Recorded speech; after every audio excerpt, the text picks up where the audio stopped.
México!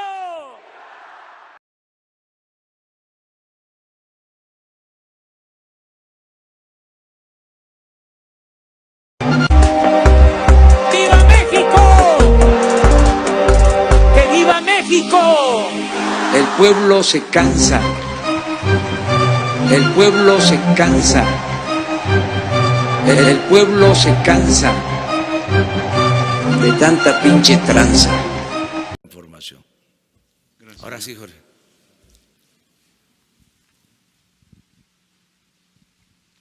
Señor presidente, muchas gracias. Antes que nada quería agradecerle la gestión que hizo su gobierno junto con el gobierno de los Estados Unidos para liberarnos después de que el dictador Nicolás Maduro nos detuviera en Venezuela.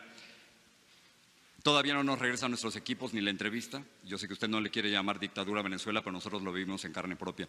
Pero estoy aquí no para hablar de Venezuela, sino para hablar de México y le tengo dos preguntas.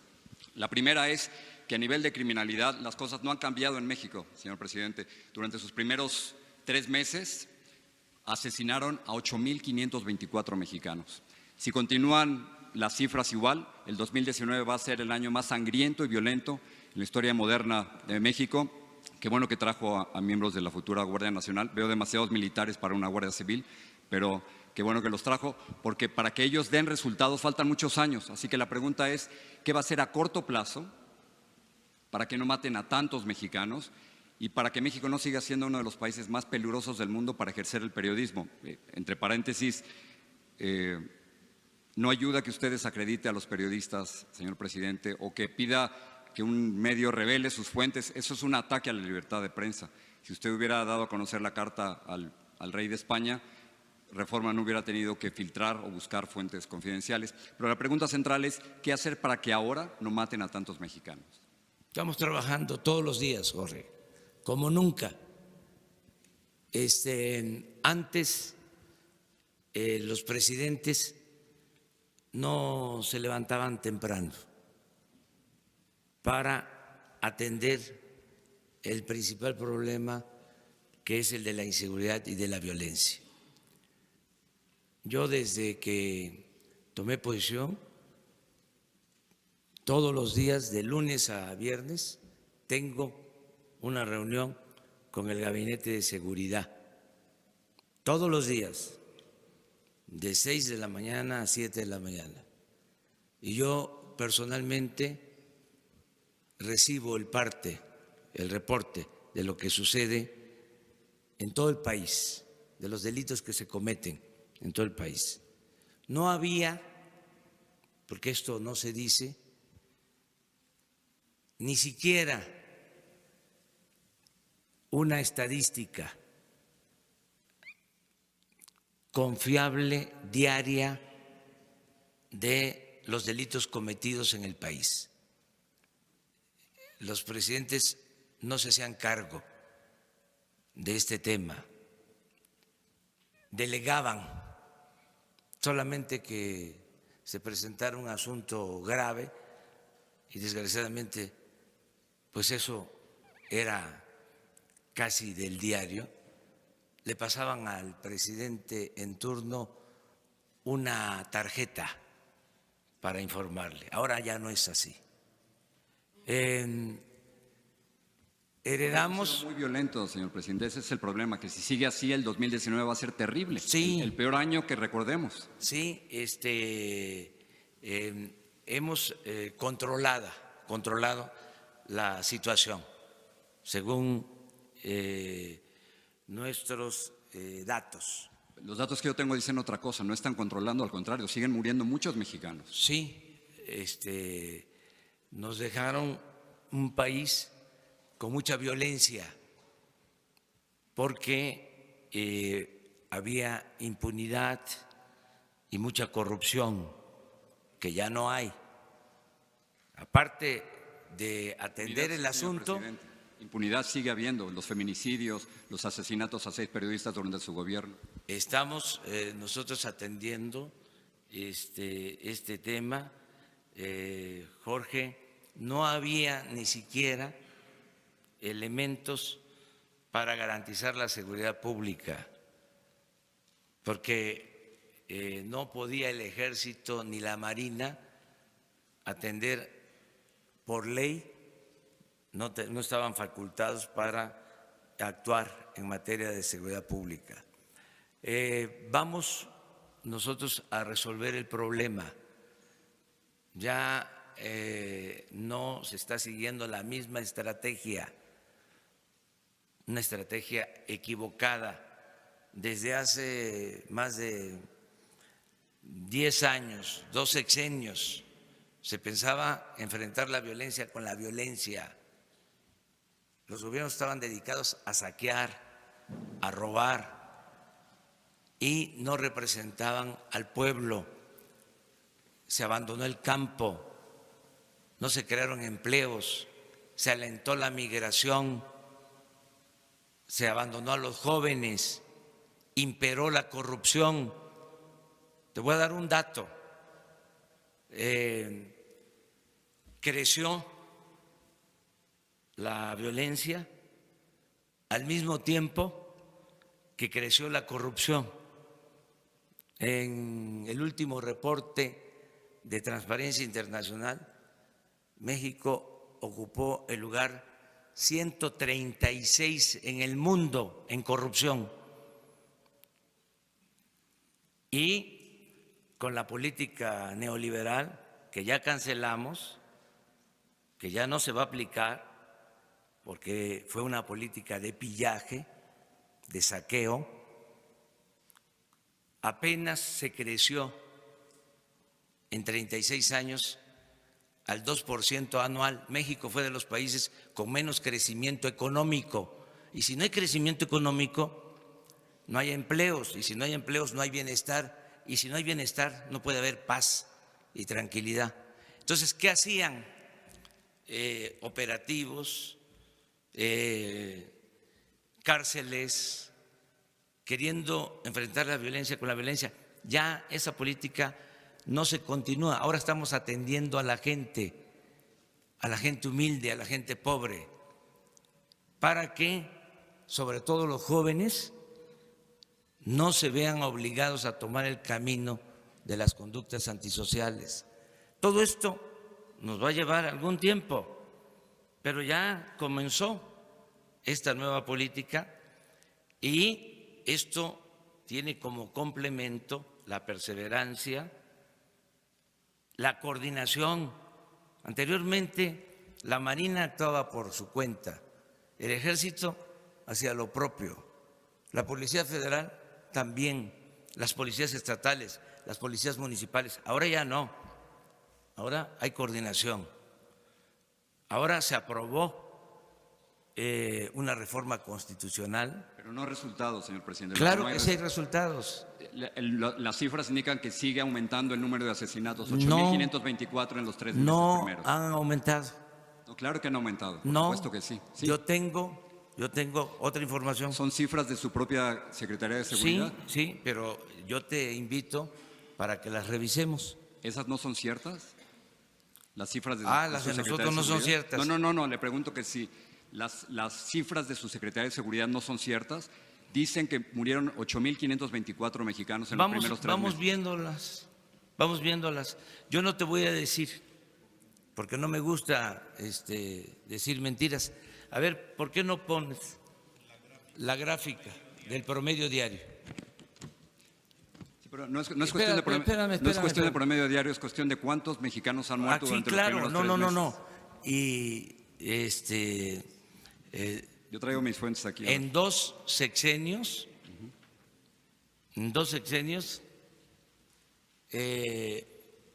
perdieron la vida desde que un presidente declaró la guerra al narcotráfico y le pegó un garrotazo a lo tonto al avispero, alrededor de 250,000 mexicanos. Sí, pero yo digo de su gobierno. En diciembre murieron 2.875, en enero murieron 2.853 mexicanos, en febrero murieron 2.796 y sigue así, va a ser el más violento de la historia moderna de México. Ahí está, mira ese recuadro.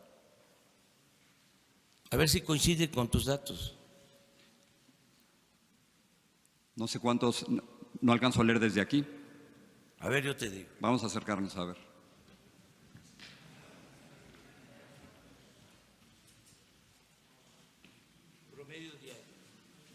No lo oyen aquí. Promedio diario. 79. 79. Diciembre. Enero, 75. Febrero, 83. Marzo, 77. Pero las cifras totales son… Ah, no. Las cifras totales, o sea, no las tengo, pero te las voy a dar. Gracias. ¿Saltamos a la otra pregunta o no? Sí, pero no termino todavía. No estoy diciendo, que quede claro, que está resuelto el problema. Lo que estoy diciendo es que hemos mantenido los niveles que existían anteriormente o se revirtió la tendencia que traíamos sobre el delito de homicidios. Es ahí donde no coincidimos. Yo no veo ninguna que se ha revertido absolutamente nada. Sí, pero vamos poco a poco y mi compromiso es que van a bajar los homicidios. Ya lo hice cuando fui jefe de gobierno en la Ciudad de México. Cuando llegué eran 3 homicidios diarios y dejé un promedio de 1.8, bajé 30% los homicidios cuando fui jefe de gobierno en la ciudad. Es lo que aspiro ahora, es el compromiso que tengo. Entonces, vamos a resolver esto. En cuanto a lo que dices del Reforma, yo creo que garantizando la libertad de expresión, sin censura, no hacer lo que se hacía anteriormente, cuando el Reforma protegía a gobiernos del periodo neoliberal, que protegió a Salinas, que protegió a Zedillo y a todos, y que incluso tengo pruebas de que ayudó a legitimar el fraude electoral del 2006 y apoyó mi desafuero porque es un partido, sí, es un partido, es un periódico conservador. ¿Sí? Pero independientemente de esa postura conservadora, cuyo distintivo es la hipocresía, independientemente de eso, siempre se les va a garantizar el derecho a manifestarse. Nunca jamás… Revelar las fuentes, no. Yo orgullosamente llevo mucho tiempo trabajando en la Reforma y eso no es cierto. Vamos nosotros a atentar en contra del periodismo. No va a pasar lo que sucedió, y ellos no dijeron absolutamente nada, cuando un gobierno de derecha, conservador, expulsó a José Gutiérrez Vivó, lo desterró, o lo que pasó en el sexenio pasado con Carmen Aristegui. Eso jamás, Jorge, va a suceder. Pero ¿no cree que revelar las fuentes, pedir que revelar las fuentes es un ataque a la libertad de prensa? No, no es ningún ataque. Es que si lo es, hay periodistas que van a la cárcel para no revelar No, las fuentes. pero… Ningún periodista, señor presidente, va a revelar las fuentes, ninguno. no. Y si usted hubiera publicado la carta, no hubieran tenido que usar fuentes confidenciales. Pero que no revelen las fuentes, Jorge. No es obligatorio, ni va a haber coerción, no va a haber represión. O sea, ya no está pidiendo que revelen las fuentes. No, si lo dije desde el principio. No, usted había dicho otra cosa. No, usted había pedido que lo revelaran dije las fuentes. Desde el principio, el primer día dije, y si no quieren revelar la fuente, que no las revelen. Que no lo van a revelar. No le hace. Ni Pero ninguno es de nosotros las va a revelar. No. ¿Sabes por qué lo dije? Porque quiero ejercer mi derecho a la réplica. Y nosotros a la libertad de prensa. Eso es todo. Y que haya diálogo circular.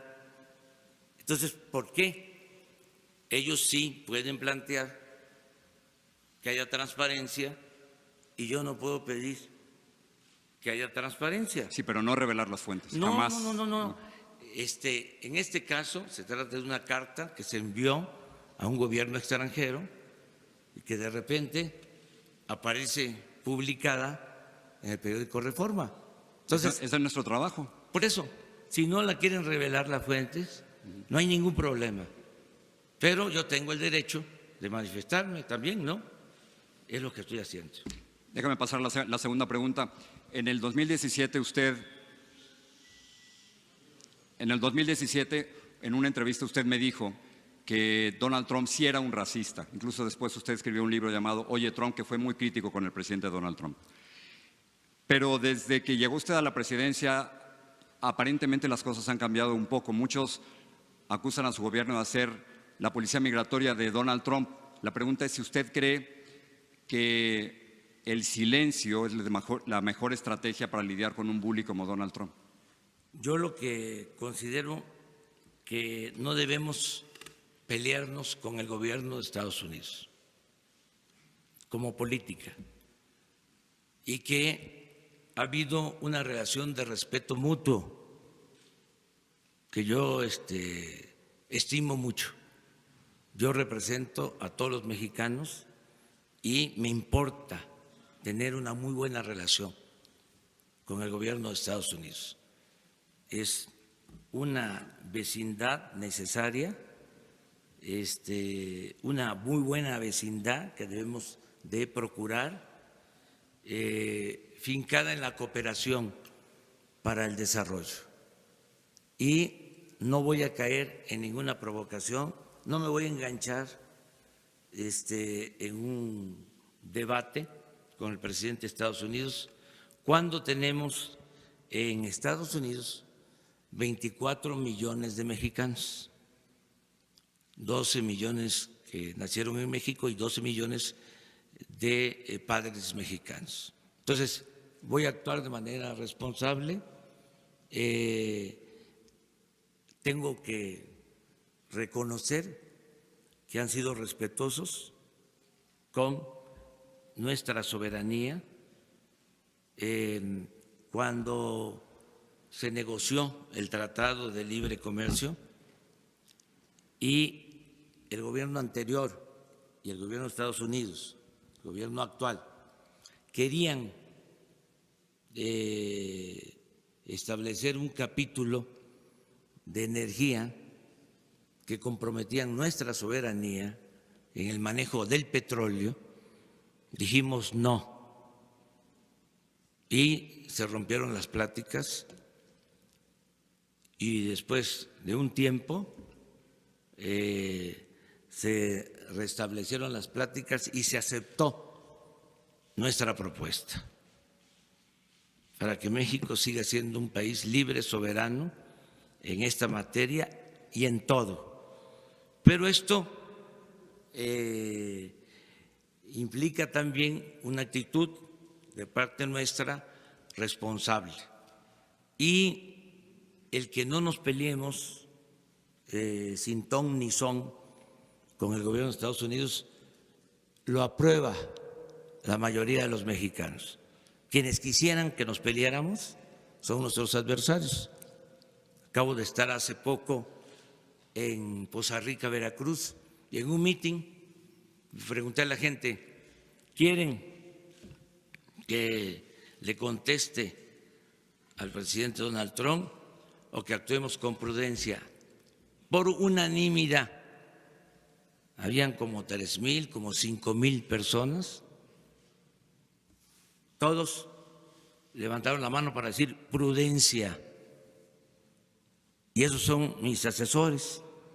Yo escucho mucho a la gente todos los días, porque muchas veces los expertos se equivocan, y se equivocan, entre otras cosas, porque no recogen los sentimientos de la gente, teorizan demasiado o tienen prejuicios ideológicos. Lo que hay en el fondo, Jorge, en México y en otras partes, que además no debe por qué considerarse un defecto o algo que afecte a la vida pública. Lo que hay en el fondo es que son posturas distintas. O sea, ya no hablemos de capitalismo, socialismo, de fascismo, de neoliberalismo. Hablemos de que siempre han habido dos posturas, dos corrientes de pensamiento: el pensamiento conservador y el pensamiento liberal. No hablemos de derecha o de izquierda. Sí, hay en México un partido, o sea, no formal, real, que es el Partido Conservador, y existe afortunadamente un partido liberal. Entonces, los del Reforma y otros grupos, con todo su derecho, pertenecen al Partido Conservador. En apariencia se presentan como liberales, pero no lo son. Entonces, sí tenemos esta discrepancia, pero es bueno el debate, la pluralidad, el que podamos ventilar estas cosas. Esto es la democracia. En las dictaduras es un pensamiento único, no se puede expresar nada, se limita la libertad o todas las libertades. La democracia es esto que estamos haciendo ahora, o sea que podemos discrepar, pero nos respetamos y esto es sano para la vida pública del país y nos da muchísimo gusto que estés tú aquí. Gracias.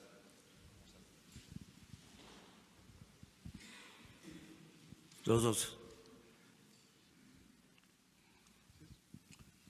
Buenos días, señor presidente. Carlos Montesinos de la Hoguera. Buenos días a todos los